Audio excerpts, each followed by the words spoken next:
ಹರಿ ಓಂ. ಲಂಕೆಗೆ ಹನುಮಂತನ ಪಯಣ ಭಾಗ 15.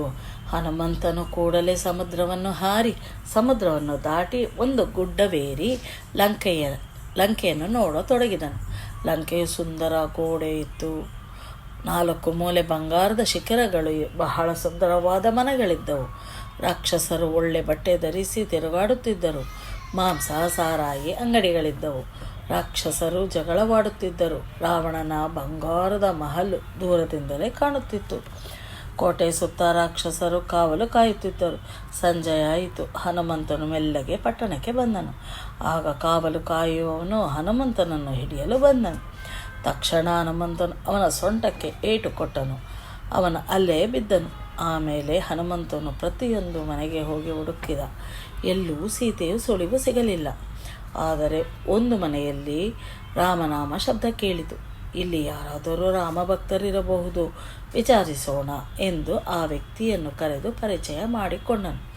ಆತನು ರಾವಣನ ತಮ್ಮ ವಿಭೀಷಣ. ಹನುಮಂತನು ರಾಮನ ಸೇವಕನೆಂದು ತಿಳಿದು ಆದರಪೂರ್ವಕವಾಗಿ ಸತ್ಕರಿಸಿದನು.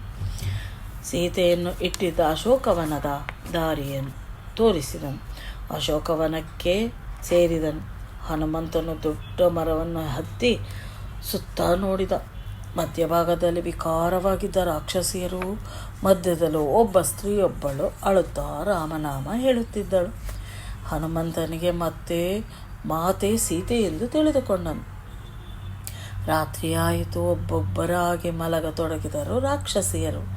ಹನುಮಂತನು ಸೀತೆಯ ಎದುರಿಗೆ ಬಂದು ರಾಮನು ಕೊಟ್ಟಿದ್ದ ಉಂಗುರವನ್ನು ಕೊಟ್ಟು ಸೀತೆಗೆ ನಮಸ್ಕಾರ ಮಾಡಿದ. ತಾಯಿ ಮಾತೇನ ಶ್ರೀರಾಮಚಂದ್ರನ ದೂತ ರಾಮನು ದಂಡೆತ್ತಿ ಬಂದು ನಿಮ್ಮನ್ನು ಕರೆದುಕೊಂಡು ಹೋಗುವರು. ಹನುಮಂತನ ಮಾತು ಕೇಳಿ ಸೀತೆಗೆ ಬಹಳ ಸಂತೋಷವಾಯಿತು. ಸೀತೆಯು ಹನುಮಂತನನ್ನು ಆಶೀರ್ವದಿಸುತ್ತಾ ಹೇಳಿದಳು, ನನ್ನ ಹತ್ತಿರ ಏನೂ ಕಾಣಿಕೆ ಇಲ್ಲ ಹನುಮಂತ. ಹಸಿವಾಗಿದೆ ಸೀತೆ, ನನಗೆ ಅಪ್ಪಣೆ ಕೊಡಿ. ಅಣ್ಣೆಗಳನ್ನು ಕಿತ್ತು ತಿನ್ನಲು ತೊಡಗಿದನು. ಕೊಂಬೆಗಳನ್ನು ಮುರಿದು ಮರಗಳ ಮೇಲೆ ಜಿಗಿಯುತ್ತಾ ಈ ರೀತಿ ವನವನ್ನು ನಾಶ ಮಾಡಿದನು. ತೋಟದ ಮಾಲೀಕ ತಡೆಯಲು ಬಂದರೆ ಅವನಿಗೆ ಒಡೆದು ಕೂಡಿಸಿ ಬಿಟ್ಟನು. ಮತ್ತೊಬ್ಬ ರಾಕ್ಷಸರು ರಾವಣನಿಗೆ ತಿಳಿಸಿದರು. 100 ರಾಕ್ಷಸರು ಹನುಮಂತನನ್ನು ಹಿಡಿಯಲು ಬಂದರು. ಮತ್ತು ಮೇಘನಾದನು ರಾವಣನ ಮಗ. ಅವನನ್ನು ಸಹಕರಿಸಿ ಹಿಡಿದು ತರಲು ಅವನನ್ನು ಸಹ ಕಳಿಸಿ ಹಿಡಿದು ತರಲು ಹೇಳಿದ. ರಾವಣ ಮೇಘನಾಥನ ಬ್ರಹ್ಮಾಸ್ತ್ರದಿಂದ ಹನುಮಂತನನ್ನು ಬಂಧಿಸಿ ರಾವಣನಿಗೆ ಸಿಟ್ಟು ಬಂದಿತು. ಹನುಮಂತ ರಾಮದೂತನೆಂದು ತಿಳಿದು ತುಂಬ ಕೋಪ ಬಂದಿತು. ಕೂಡಲೇ ಸಂಹರಿಸಿ ಎಂದು ಅಪ್ಪಣೆ ಕೊಟ್ಟನು. ರಾವಣ ವಿಭೀಷಣ ಹೇಳಿದ, ಒಡೆಯುವುದು ಒಳ್ಳೆಯದಲ್ಲ.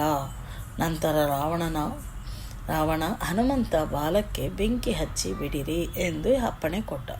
ರಾಕ್ಷಸರು ಎಣ್ಣೆ ಹಚ್ಚಿ ಬೆಂಕಿ ಹಚ್ಚಿಬಿಟ್ಟರು. ಕಪಿಚೇಷ್ಟೆ. ಹನುಮಂತ ಮನೆಯಿಂದ ಮನೆಗೆ ಜಿಗಿಯುತ್ತಾ ಇಡೀ ಲಂಕಾಪಟ್ಟಣಕ್ಕೆ ಬೆಂಕಿ ಹಚ್ಚಿಬಿಟ್ಟ. ಲಂಕೆ ನಾಶವಾದ ನಂತರ ಸಮುದ್ರಕ್ಕೆ ಹೋಗಿ ಮುಳುಗಿ ತನ್ನ ಬಾಲವನ್ನು ಹಾರಿಸಿಕೊಂಡನು. ಸೀತೆಯ ಹತ್ತಿರ ಹೋಗಿ, ನಾನು ಹೋಗಿ ಬರುವೆ, ಅಪ್ಪಣೆ ಕೊಡಿ. ಸರಿ, ಹೋಗಿ ಬಾ ಹನುಮ. ನನ್ನನ್ನು 1 ತಿಂಗಳಲ್ಲಿ ಕರೆದುಕೊಂಡು ಹೋಗದಿದ್ದರೆ ನಾಶ ಮಾಡುವನಂದ ರಾಮನಿಗೆ ಹೇಳು. ಸೀತೆ ಹನುಮಂತನಿಗೆ ಚೂಡಾಮಣಿಯನ್ನು ಕೊಟ್ಟು ಅಂಗದ ಅವನ ಜೊತೆಗಾರರು ಕಾಯುತ್ತಾ ಕುಳಿತಿದ್ದರು. ಸೀತೆಯ ವಿಷಯ ತಿಳಿದು ಸಂತೋಷಪಟ್ಟರು. ಎಲ್ಲರೂ ಕಿಷ್ಕಿಂಧ ಪಟ್ಟಣಕ್ಕೆ ಬಂದರು. ಹನುಮಂತನು ಸುಗ್ರೀವನಿಗೆ ಎಲ್ಲ ವಿಷಯ ತಿಳಿಸಿದನು. ಸುಗ್ರೀವನಿಗೆ ಕೋಪ ಬಂದಿತು. ಬೇಗ ವಾನರರು ಗುಂಪು ಕಟ್ಟಿಕೊಂಡು ರಾಮನ ಕುಟೀರಕ್ಕೆ ಬಂದು ಸುಗ್ರೀವನು ಬಂದದ್ದು ನೋಡಿ ಸೀತೆಯ ವಿಷಯ ತಿಳಿದಿರಬಹುದು. ಹನುಮಂತನು ರಾಮಚಂದ್ರನಿಗೆ ನಮಸ್ಕರಿಸಿ ಸೀತೆಯ ಕೊಟ್ಟ ಚೂಡಾಮಣಿಯನ್ನು ರಾಮನ ಕೈಗೆ ಕೊಟ್ಟರು. ರಾಮನು ಹನುಮಂತನನ್ನು ಅಪ್ಪಿಕೊಂಡು ಬೆನ್ನು ತಟ್ಟಿದನು.